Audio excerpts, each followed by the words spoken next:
Olá, essa é a segunda parte da aula de inspeção de rampa da ANAC. Se você já assistiu à primeira parte, continue aqui e veja quais são todos os documentos que você deve ter a bordo durante uma inspeção e quais são os procedimentos realizados durante uma vistoria na inspeção de rampa da ANAC. Se você ainda não assistiu à primeira parte, clique no link acima à direita e assista a primeira parte antes de assistir esta apresentação. Eu sou Ricardo Pena, fui piloto de testes da Embraer, da Força Aérea e da ANAC, e o intuito desse canal é trazer diversos assuntos de regulamentos e assuntos diversos da aviação em geral. Desde a última atualização da SS, a lista de passageiros para quem opera segundo o RBAC 91 não é mais requerida uma lista formal que esteja a bordo, nem a sua guarda. Então você não precisa mais fazer aquela lista de passageiro que anteriormente a gente fazia para identificar cada um dos passageiros e mostrar para um fiscal da ANAC. No entanto, apesar de você não ter que fazer mais essa lista de passageiro, o fiscal pode pedir que o comandante da aeronave identifique quem são os passageiros. Aí você vai identificá-los, mas você não tem que ter essa lista de passageiros e nem tem que ter ela guardada como anteriormente, você tem que guardar por um período determinado. Agora não precisa mais. As aeronaves que operam segundo o RBAC 91 têm que ter a bordo um manual de voo aprovado ou manual de operação da aeronave, um AOM. E o manual deve estar a bordo e atualizado.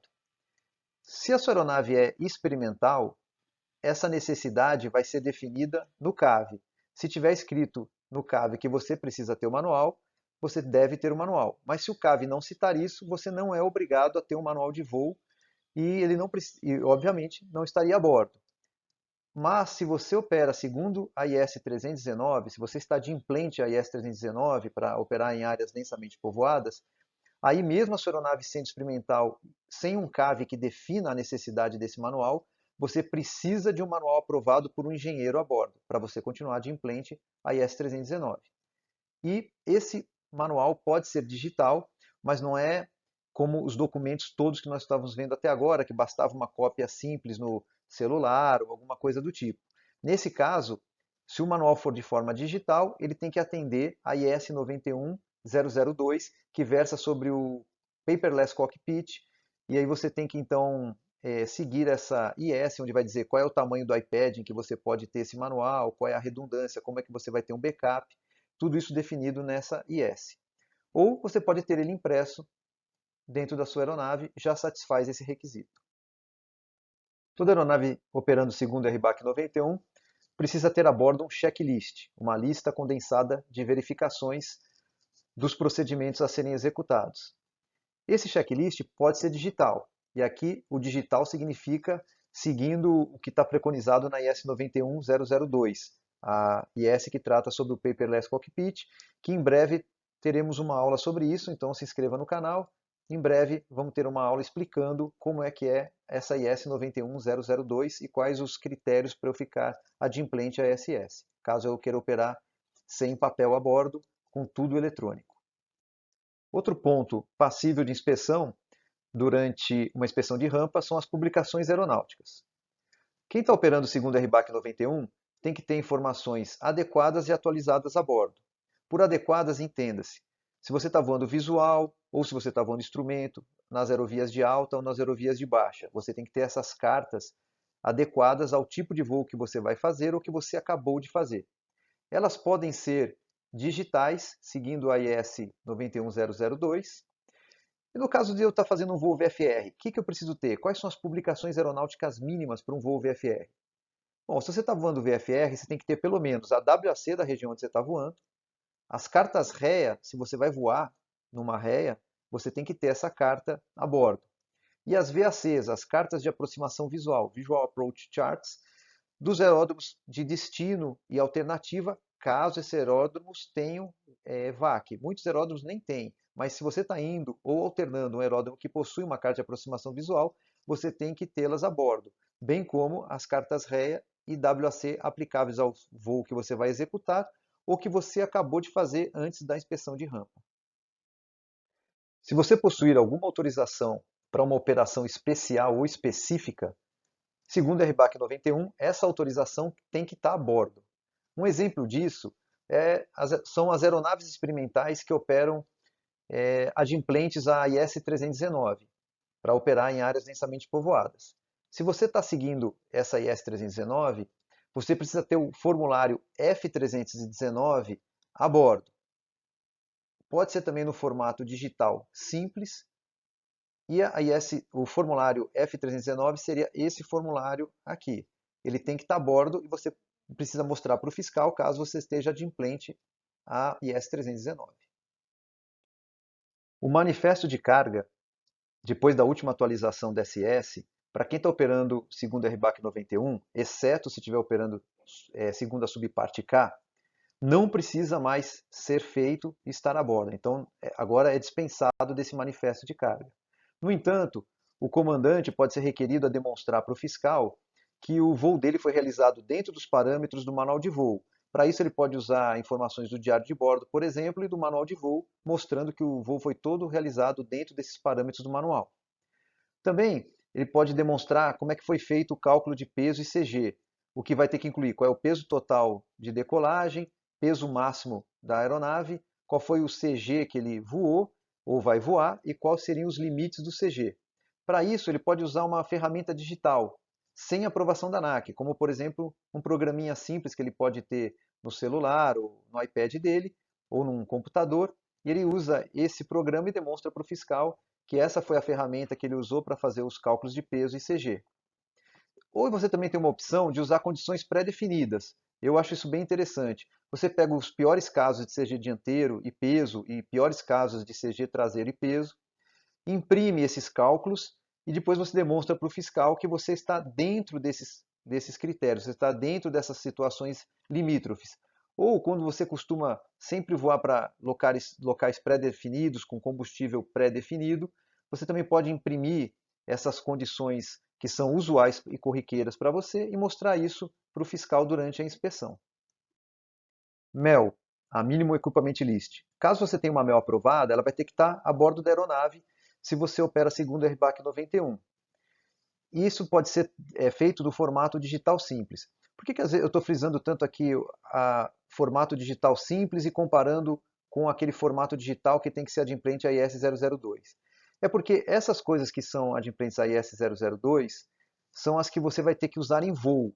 A MEL, por exemplo, você nunca consulta a MEL em voo. A MEL é utilizada para despacho, então não faz sentido você ter que estar adimplente à IS 002 para utilizar uma MEL. Ela pode ser uma cópia digital simples, porque você vai verificar e utilizar a MEL antes de decolar, e não durante o voo. Depois da inspeção documental do piloto e da aeronave, o próximo passo é a inspeção interna. Então, o fiscal vai subir na sua aeronave e vai examinar a cabine e o cockpit. Alguns pontos principais que são verificados durante essa inspeção. Primeiro aqui de todos, base de dados atualizada dos seus equipamentos de navegação. Então, se você tiver qualquer equipamento de navegação, um GPS, qualquer coisa na aeronave, até mesmo um iPad, que estejam só fixados ao painel, a base de dados tem que estar atualizada. Se você tiver qualquer equipamento na aeronave de navegação com a base de dados desatualizada, ele é considerado inoperante. E qual é o problema de você ter um equipamento considerado inoperante? É que você não pode voar com equipamento inoperante, a não ser que ele esteja listado na MEL, que é aquele documento que nós vimos no slide anterior. Então, mesmo que você vai voar VFR, se você tiver um simples GPS desatualizado à base de dados, ele é considerado inoperante e você não poderia estar voando, a menos que você tenha isso numa MEL. Agora, temos algumas exceções. Por exemplo, o RBAC 91203 ele abre uma exceção que é aqui. Se você estiver voando uma aeronave de motor convencional, você pode ter um equipamento inoperante desde que esse equipamento não seja essencial para você voar VFR, que está definido através do 91205, e que ele esteja desativado e rotulado. Então, se você tem um GPS na sua aeronave que está com a base de dados vencida e você quer voar visual e não tem uma MEL, você pode se valer desse RBAC 91203, se a sua aeronave for motor convencional, né, um motor a pistão. Se você pegar um rótulo lá e colocar no aparelho dizendo que ele está inoperante, né, que ele está desativado e rotulado dessa forma. Você escreve lá que ele está desativado e deixa ele desligado.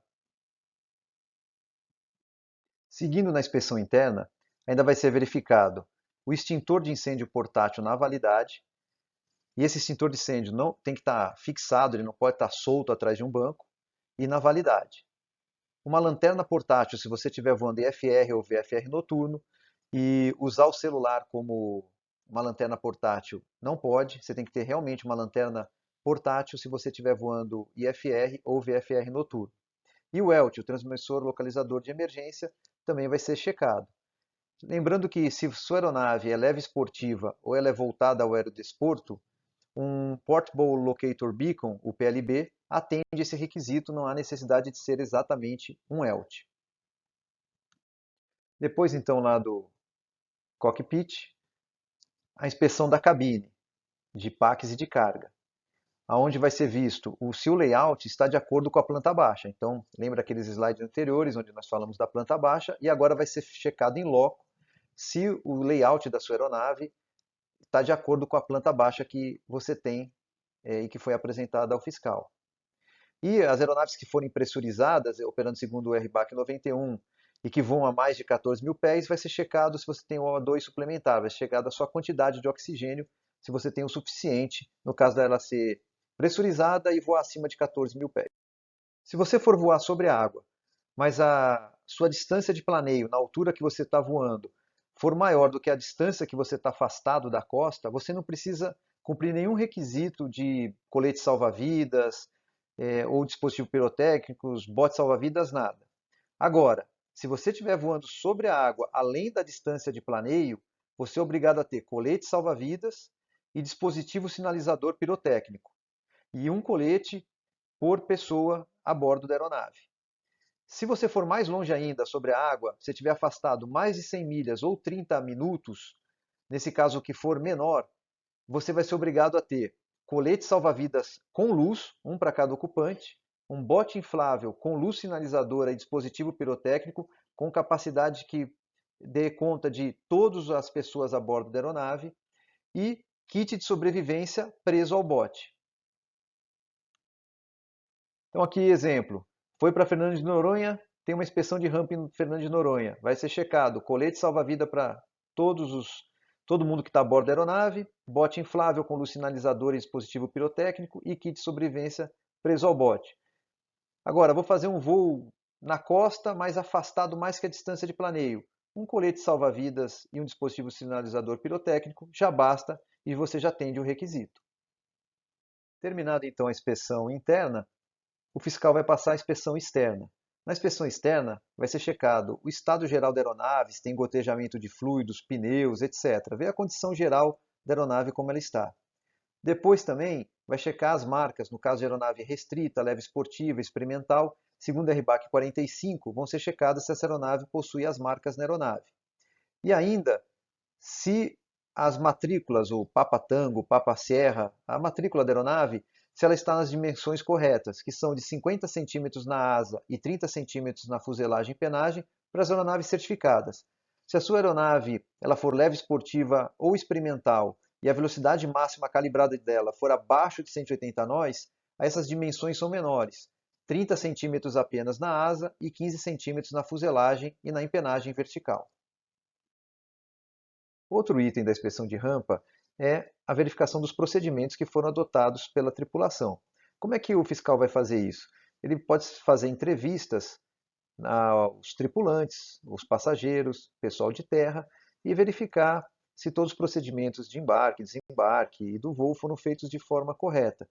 Ele pode também verificar como é que o tripulante, o piloto, ele fez o planejamento do voo, se ele considerou o clima, o peso, o CG, plano de voo de forma correta, desempenho de decolagem foi considerado, se os NOTAMs foram observados, se os registros pós-voo foram feitos, se a caderneta de voo, o diário de bordo da aeronave foi preenchido, e ainda, se no caso estivermos transportando artigos perigosos, se ele foi feito da maneira adequada, bem como o abastecimento, se os procedimentos de abastecimento foram seguidos nas quantidades consideradas adequadas. Resumindo o que foi visto nesse vídeo, a inspeção de rampa ela consiste de várias fases, várias etapas, mas basicamente são checados os documentos pessoais dos tripulantes, a identidade, licenças, habilitações, certificado médico aeronáutico. Os documentos da aeronave são checados, como o CA, o CAV, o certificado de matrícula ou CME, a licença de estação, reta, o CVA, o certificado de verificação da aeronave, e o diário de bordo. E todos esses documentos têm que estar coerentes, válidos e no nome do operador ou do proprietário da aeronave. Ficha de peso e balanceamento e planta baixa, verificando se estão na validade no caso do peso e balanceamento, se uma coisa corresponde à outra, se a planta baixa da aeronave ela é coerente com a ficha de peso e balanceamento que está sendo apresentada. Lista de parques e manifesto de carga não são mais obrigatórios, mas pode ser pedido que se identifique quem eram os passageiros e verifique se a quantidade de carga está adequada e transportada da maneira correta. Tem que ter ainda a bordo e verificado o manual de voo, checklist, publicações aeronáuticas. Nesse caso das publicações aeronáuticas pertinentes ao voo, coerentes com o tipo de voo que você vai fazer, se é visual, noturno, diurno, voo IFR. A inspeção interna vai ser visto se a sua base de dados dos seus equipamentos de navegação estão em dia, se o seu extintor está fixado e dentro da validade, se você possui um ELT, a lanterna reserva para um caso de voo noturno ou voo IFR. A cabine de packs e carga também vai ser observada se o layout dela bate com a planta baixa que você apresentou e no caso de voo sobre a água, se você tem os equipamentos necessários, colete, botes, conforme o requerido para cada caso. Na inspeção externa, basicamente, as condições gerais e as marcas vão ser observadas e na parte de procedimentos, o seu planejamento, registros e combustível da aeronave. Depois de vermos detalhadamente todos os itens que são abordados na inspeção de rampa, a dica que eu deixo é: monte uma pasta física com todos os documentos que você vai ter que mostrar para os fiscais. Já deixe tudo isso pronto e organizado, que vai facilitar. Se você tiver com a aeronave em dia e toda a documentação em mãos, não vai ter problema nenhum na sua inspeção de rampa. Espero que esse vídeo tenha sido útil. Se inscreva no canal e semana que vem tem vídeo novo. Toda semana um vídeo novo no canal. Inscreva e siga para ser avisado quando tiver alguma novidade.